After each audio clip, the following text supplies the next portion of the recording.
উত্তপ্ত বাংলাদেশ। ময়মনসিংহের ক্ষত শুকানোর আগেই এবার শরীয়তপুরের মাটি ভিজল রক্তের দাগে। ওপার বাংলার অস্থিরতার মেঘ যেন কাটছেই না। রাজনীতির ময়দানে যখন পালা বদলের হাওয়া বইছে, ঠিক তখনই এক ব্যবসায়ীর ওপর নেমে আসা পৈশাচিকতা গোটা দেশের নিরাপত্তা ব্যবস্থা নিয়ে বড়সড় প্রশ্ন তুলে দিল। সাধারণ মানুষের জীবনের নিরাপত্তা কি এখন কেবলই খাতা কলমে সীমাবদ্ধ?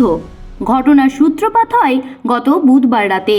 শরীয়তপুরের ডামুড্ডা এলাকার ব্যবসায়ী খোকনচন্দ্র দাস দোকান বন্ধ করে বাড়ি ফিরছিলেন। অভিযোগ উঠেছে, একদল উন্মত্ত জনতা তাকে ঘিরে ধরে প্রথমে ধারালো অস্ত্র দিয়ে ক্ষতবিক্ষত করে, কিন্তু সেই জিঘাংসা তাতেও মেটেনি।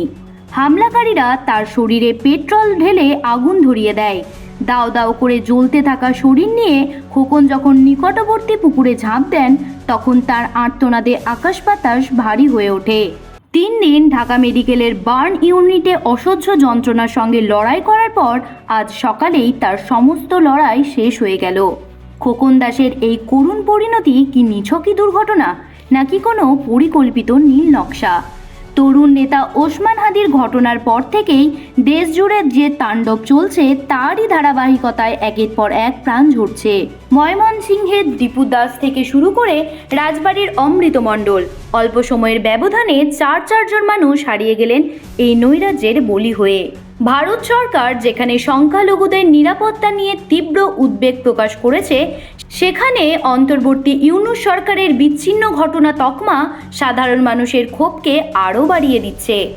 বিচারের অপেক্ষায় খোকন দাসের স্ত্রী সীমা দাসের বুকফাটা আর্তনাদ আজ বাংলাদেশের বিচার ব্যবস্থার কাছে এক কঠিন পরীক্ষা। রাজনীতির দাবার চালে একের পর এক তাজা প্রাণ ঝরে যাচ্ছে, কিন্তু দোষীরা আজও ধরাছোঁয়ার বাইরে। বাংলাদেশের এই অস্থির পরিস্থিতি কোন গন্তব্যের দিকে যাচ্ছে, তা এখন বড় দুশ্চিন্তার বিষয়। খোকন দাসের চিরতরে স্তব্ধ হয়ে যাওয়া যেন এক অঘোষিত সতর্কবার্তা। যদি এখনই এই সহিংসতা না থামে, তবে ইতিহাসের পাতায় এই অধ্যায় এক কালো দাগ হয়েই থেকে যাবে। জ্যোতি সরকারের report, headlines Kolkata. Ma, there's this new Bengali matrimonial website, Debandhan.in. It's safe, verified, and just for us. Really? देर न करें, आज ही रजिस्टर करें।